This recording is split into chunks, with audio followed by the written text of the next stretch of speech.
Hey guys, welcome back. Thank you guys so much for being here. Today I'm going through my monthly favorites and several fails this month. You know, I had surgery earlier this month and I thought that I wasn't going to end up with any favorites just because I only really was doing my makeup for half the month, I guess. But I ended up with some favorites and I ended up with more fails than I usually have. You guys will subscribe to my channel and don't forget to put your notifications bell on so that you get notified when I upload new videos. This look will be coming and I'm loving it. It's in one of my favorites. So first let's get started with some skincare products. I've got my Cosrx Acne Pimple Master Patch is in here. These haven't been in for a while because I wasn't having any pimples, which is amazing.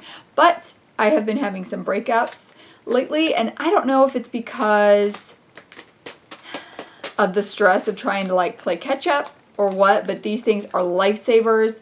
You put them over your pimples. I maybe have been popping mine lately, which is like a big no-no, but I put these on over after I pop it, and they're made out of the hydrocolloid dressing that they use in hospitals to suck out bacteria and stuff from wounds. So even if you do pop it when you're not supposed to, these are good to put over there, and it's just going to suck out any bacteria that you might have introduced to it. It's going to suck out whatever's left of that pimple. They're amazing. And I usually wake up with flat skin after I use it. Even if there's a little redness there, the yuck is gone. So in love with these. They've been in several favorites. I have a whole video dedicated to them that I will pop right up here if you want to watch that.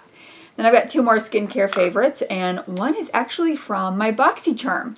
So I got this Farmacy Makeup Melt Away Cleansing Balm, and it is amazing. I've used several cleansing balms and oils, and this is by far my favorite.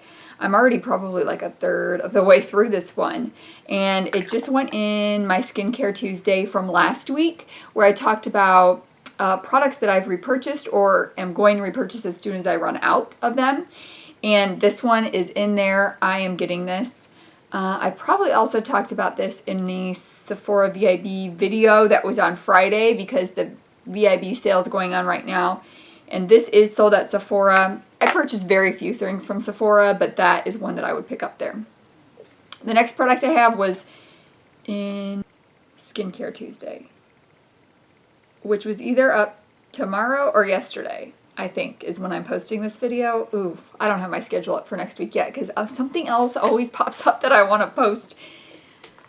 No, I think Monday was probably Dose of Colors. So this is probably up Wednesday or Thursday. Oh, geez. Okay, so this is the Bitter Green toner and mask from Skinfood, and I really am liking this toner. I got it on Amazon for around $10, so it's also a very expensive toner, and it can also double as a mask. I talked a little more about this in my Skincare Tuesday video from this week, whether it's up or not, depending on when this is posted. I think it's already up. But that I've really been liking this month as well.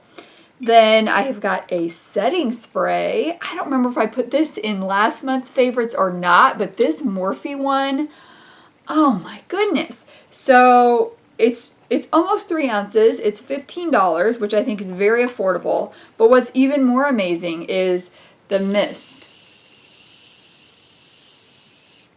Oh, I don't know if you guys can see that on camera. For sure, close your mouth when you missed it. I love this setting spray, and I get it with a $3.50 off of 15 coupon from Ulta, so it ends up being $15. Highly recommend that. What else do I?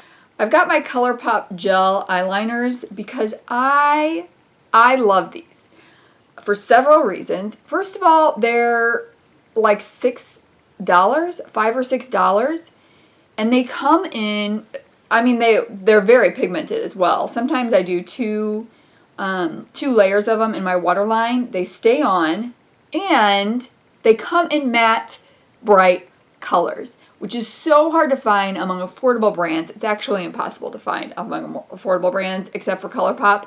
So I love these colors. I've got my cart ready for when a sale goes on because I want to get the rest of the matte bright colored shades, and I can't wait to get them. There's an orange, pink, a hot purple, and a lavender that I all want to get.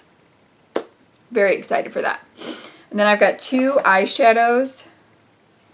This one is, I have not used this a ton. I've done 4 different looks with it, and I've used all the shades in here, I think. I didn't even say what it was. It's the Blush Tribe Fall Fusion palette.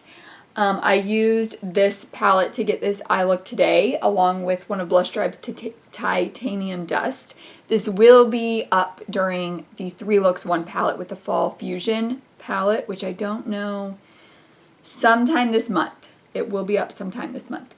But I cannot get over the color story of this palette. You can create so many different looks with this. They are pigmented. They are beautiful. The blue one I did have to build up quite a bit, but I love it. I love this palette. And more shadows that I've been loving are the Divina Cosmetics shadows. This video, did one just fall out? What? Did you guys see that? It's shattered on the floor. It just fell right out of that pan. That's so sad. I put the video up where I did 2 looks with these last Wednesday. So you guys can check that out if you want. I'll go ahead and link it right up here. But oh my goodness, these shadows, the mattes are so creamy and pigmented, and the shimmers are so beautifully foiled. I love these. I'm so glad that I had a chance to try Divina eyeshadows, but those have definitely been a favorite of mine this month as well. And I've done more than just the 2 looks that were up. I've used them quite a bit, so loving those. I tell you, my subscription boxes have been hitting it out of the park. Last month, 2 of my favorites that I had this month were from subscription boxes. So another one I got was the Monsieur Big waterproof one from Lancome. I don't remember if this was in Sephora or Macy's, but the lash that this baby gives me is amazing. So long and beautiful. Oh man. The only thing about, I don't wear this all the time because it is the waterproof formula, so it's harder to get off at night. Probably at some point I'm going to end up purchasing the full size of the non-waterproof one because I really, really like that formula, but it's so expensive. I don't know. We'll see. Then I've got a highlighter, this Laura Geller one I have been using a ton of. It is Peach Glow from the Baked Swirl collection. It is, I should probably put this on. It's just so pretty. Pretty sure I have it on today. I love it. I love it. I was almost tempted to return this after I got it because I'm like, do I really need this highlighter? I did get it half price during the Ulta 21 Beauty, but it was still like $13 for this tiny little thing. But I kept it and I'm loving it now. I have one more favorite and boy, a lot of fails. So my last favorite is this e.l.f. phone clip. It is this going to be too bright? Can you even see it? Yeah, okay, so it's got 3 settings of light, and you clip it on, and you clip it onto your phone to take selfies, and I have really been liking this for taking my Instagram selfies of my eye look for the day, so really glad I got that. It's around $10, and you know, you can always use a coupon, or they're on sale on the e.l.f. website or something like that, so you can get it for cheaper than what it costs. But I've absolutely been loving that. I think it's a genius idea. I don't know if e.l.f. came up with the idea, but I love that e.l.f. has so many products at such an affordable price that are really great. Speaking of that, I've got a huge fail from e.l.f. So in my Ulta haul, oh my gosh, I don't even know if that's been posted yet. It was supposed to go up last Friday, but then I posted my Sephora VIB, what I would purchase thing up last Friday. So now I don't know. It probably hasn't been posted yet. Or maybe it got posted before this one. You guys, it's all coming, or it has already been here. at some point. But I got a free gift with purchase because I got the e.l.f. Jewel Pop eyeshadow palette. So then I got this free sponge. This is their $2 makeup sponge, and it's horrible.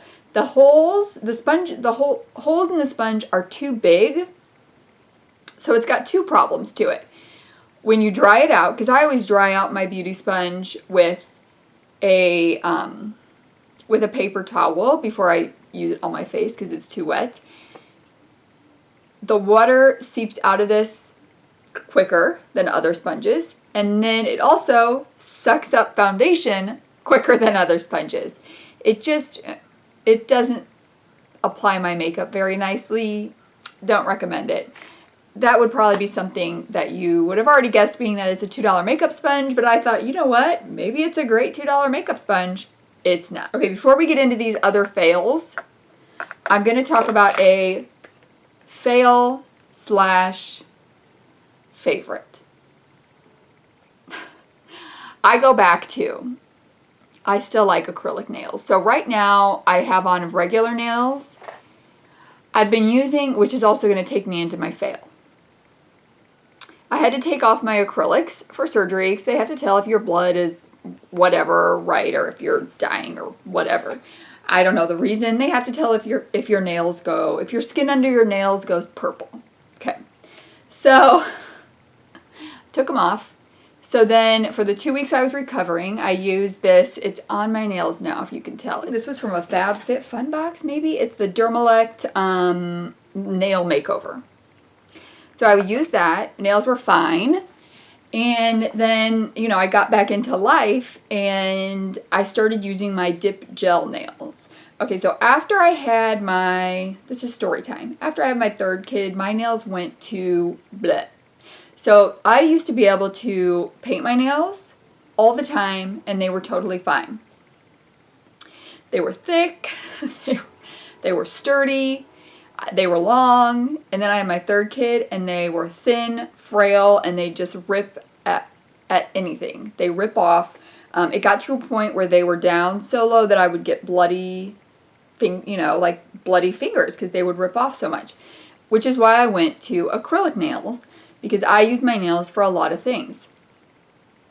Well, then I tried the dip gel powder, which I really liked when I first did it, and they kept my nails, and it's really easy to do. My first video was on this. I'll link it up here if you want to check it out. It's probably really horrible, but the information and tutorial still applies. Anyways, so I had gotten a set online. This is a long story. I had gotten a set online, loved it, worked well. I had to replace the base that you put on that the powder sticks to. So I got the red carpet manicure one from Ulta, and they now chip like crazy. You could probably see in my videos from the past couple weeks, because that's when I've been using the dip powder, there's just always little chips in it. I mean, I could put it on one night and the next morning I'll have chips in my nail. Ridiculous. So the red carpet, the powders from the red carpet manicure I like. The bonding agent, I'm not sure what it's called. Is it base coat? It might be called a base coat. I don't think it's very good. That's the only difference in what I'm using on my nails. Still using the rest of the parts from the other system. So I think it has to be that. Anyways, so back to why my nails are like this. I am getting tired of having chips on my nails right after I do them. I'm not going to keep doing dip gel powder. So acrylics are happening. But we're going to Disney in December, so I'll probably get them closer to like Thanksgiving. So then I'll probably get them on around Thanksgiving. So then I'll get a fill right before we leave for vacation. But yeah. Anyways, that was a long story to a short point. Favorite, acrylic nails. Not favorite, red carpet manicure base coat. Okay? All right, moving on to my other not favorites. Oh man, this John Frieda Frizzies for curly curls. do not like it at all. It's what I have on today. So the day I wash my hair, I braid it. And I was using something else, and then I found this one that I needed to get rid of, so I've been using this for the past couple weeks. And what was I using? Was it a Big Sexy Curls one, maybe? I'll figure out what one I was using. Then I went to this one to get rid of it, and I just, like, it just doesn't give me the wave that the other one gave me when I braid my hair. And then I wear it overnight, and then I get up the next morning, and I've got curl in my hair, which I love, because it kind of extends the wear of between washes. And then the next couple days, I will use a curling wand, and then I'll use dry shampoo. So I get about 4 days out of a wash, which is great for my hair, by the way, and I don't have to blow dry it. Anyways, highly dislike, does not work, no thank you. Next hair product that I don't like is this Vivacious hairspray. It's the S Factor from TIGI, which is Who Makes Bedhead. They make a bunch of different ones. It smells delicious, but it leaves my hair so crunchy and feeling so like sticky. Ugh. There's not much gone from here. I'm going to keep it for if I do my daughter's hair and I need it to like super hold, but I will not be using this on my hair. That was recommended to me from someone from Beauty Brands because I said I wanted a lightweight hairspray, or I wanted a super hold hairspray that felt lightweight. No feeling of lightweightness at all, and actually I don't think my curl stays that well with it either. The one I love the best is the Sebastian Extra Hold. It's like an extra hold hairspray. It's been in my favorites before, but it's a lightweight feeling. Next fail on the list, I just talked about this last week. It was in my AMI Beauty collection, Halloween collection video. I used it. It's awful. It's a Wet n Wild Color Icon lip gloss. It's not a horrible formula. It's sticky. I like the color, but when you apply it to the lips, it is so streaky, I guess would be the word to use. I even used it with a lip liner, and it's still no bueno. No bueno. One more fail. This is more of a fail for my personal skin tone. It's the Do the Hula from Benefit. I tried this once, and it is way too orangey, and I thought it would be more... So the Hula bronzer, I feel like it's more ashy neutral, which looks well on my skin tone because I have a more pinky skin tone. This one is so yellow toned. I can't wear it at all, so I'm just going to pop that in a giveaway. It's just a little pump, so it's totally germ safe to be able to pass that on to someone else, so I'm going to pop that in a giveaway, and hopefully one of you guys can use that. Alright, so that is everything for my favorites and fails for the month of October. I cannot believe it's November. I say that every month, but I think with having surgery, it was like those 2 weeks were non-existent to me, so I felt like I still needed 4 weeks of October, and I only had 2, so it went by super fast. But glad to finally be getting back to things, having a little more energy, doing my eye makeup every day. Guys, I hope you have a wonderful day, and I'm so grateful that you were able to join me for this monthly favorites and fails. I do hope that you will subscribe before you leave, give this video a thumbs up, and put your notifications bell on. I will see you guys in the next one. Bye!